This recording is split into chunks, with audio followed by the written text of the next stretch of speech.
ভোলা two Barishal একটা সময়ের সবচাইতে বড় লঞ্চ ছিল এই সঞ্চিতা লঞ্চ। আমার নানাবাড়ি বরিশাল হওয়ায় এই জায়গায় আমার অনেক অনেক স্মৃতি রয়েছে। আমার মতো এই লঞ্চের সাথে অনেকের অনেক ধরনের স্মৃতি জড়িয়ে আছে। হ্যালো এভরিওয়ান, আসসালামু আলাইকুম। আমি জিমিয়া। আজকে একটা নতুন ভিডিওতে আপনাদেরকে স্বাগত। আজকে আমরা যাচ্ছি কুয়াকাটা।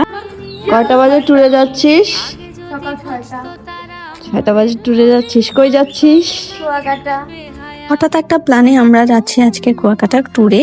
আর এই প্ল্যানটা মূলত আব্বুরই ছিল। আমরা বলছিলাম একটু ট্যুর দিলে খুবই ভালো লাগতো, কিন্তু রোজাও চলে আসছিল, 2-3 দিন বাকি রোজার। রাত 8টা-9টার প্ল্যানে আমরা একদম সকাল সকাল বের হয়ে গিয়েছি। অ্যান্ড আজকে সকালবেলা বের হয়ে যেহেতু নাস্তা করতে পারিনি, ফার্স্টে আমরা নাস্তা নেওয়ার জন্য চলে এসেছি। আর এসেই দেখলাম এদিকে সঞ্চিতা লঞ্চ আছে। আর সঞ্চিতা লঞ্চের সাথে আমার অনেক অনেক স্মৃতি জড়িয়ে আছে। ছোটবেলায় প্রায় যখন নানু বাসায় যেতাম, আম্মু সবসময় বলতো চলো আজকে তাড়াতাড়ি যেতে হবে, কারণ সবচাইতে বড় লঞ্চে যাব, নদীতে অনেক বেশি স্রোত। সো এই লঞ্চের এই কথা শুনতে শুনতে আমি অনেক বেশি ইউজড হয়ে গিয়েছিলাম। আর আজকে সকালে এসেও যে এই সঞ্চিতা লঞ্চে আমরা বরিশাল যাব, এটা আসলে আমি চিন্তাও করতে পারিনি। লঞ্চে উঠে একটা ঘুম দিয়েছি, ঘুম থেকে উঠে দেখি বরিশাল চলেও এসেছি। এন্ড বরিশাল এসে আমরা একটা অটো রিজার্ভ করে চলে আসি বাস স্ট্যান্ড। এটা কোন স্টেশন আমার আসলে জানা নেই, যারা জানেন একটু কমেন্ট করে জানাবেন। বাসে উঠে আর আমি কোনো ধরনের ভিডিও ক্লিপ নেইনি, কারণ বাসে উঠলে আমার প্রচুর পরিমাণ বমি আসে। 3-3.5 ঘন্টার জার্নির পরে আমরা আমাদের হোটেলে পৌঁছেও যাই। আর আমরা ছিলাম জেলা পরিষদ ভিআইপি ডাক বাংলায়। রুমে ঢুকে ফ্রেশ হয়ে আমরা চলে যাই লাঞ্চ করার জন্য,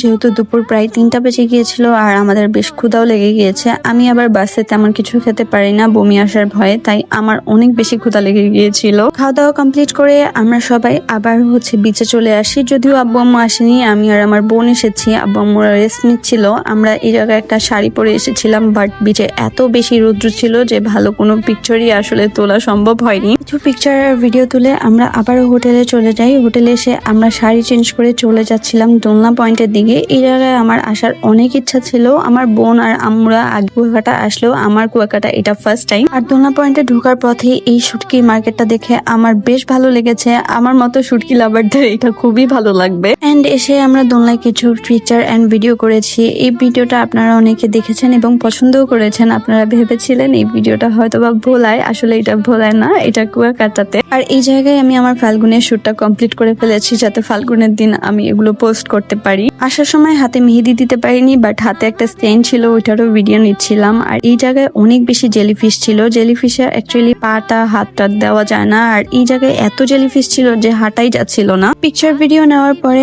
আমরা সবাই মিলে চলে যাচ্ছিলাম হোটেলের উদ্দেশ্যে। এন্ড ওইখানে গিয়ে রেস্ট নিয়ে আমরা রাতে আবারও বের হই। আমরা 4 বোন মিলে অনেক শপিং করি। দেন শপিং শেষে আমাদের মনে হয় যে একটা চা খাওয়া দরকার, সারাদিনে চা খাওয়া হয়নি। দেন আমরা চা খাই, চা খেয়ে চলে যাই আমরা ফিশ মার্কেটে। আমি বলবো কুয়াকাটা আসলে আপনারা এই জায়গাটা কোনোভাবেই মিস করবেন না। যারা সি ফুড লাভার আছেন তারা কিন্তু একবার হলেও এই জায়গাটা আসবেন। খুবই জমজমাট একটা প্লেস, আর খাবারও বেশ ভালো। অবশ্যই কিছু কেনাকাটার আগে দামাদামি করে কিনবেন, নয়তো কিন্তু ঠকে যাবেন। এর মধ্যে আমাদের খাবারও দিয়ে যায়। আর খাবারের টেস্ট যদি বলতে হয় তাহলে আমার কাছে বেশ ভালো লেগেছে। বিশেষ করে ওদের ফিশ বারবিকিউটা অনেক বেশি মজা ছিল। খাওয়া দাওয়া শেষ করে আমরা কিছুক্ষণ বসে থেকেছি, সমুদ্রের গর্জন শুনেছি। দেন আমরা হোটেলে চলে যাই, যেহেতু আজকে এসেছি আর আজকে এত ঘোরাঘুরি করেছি, অনেক বেশি টায়ার্ড ছিলাম। তারপর দিন কি করেছি সেটা থাকছে নেক্সট ভিডিওতে। আজকে এই পর্যন্তই। Thanks for watching. To follow me more.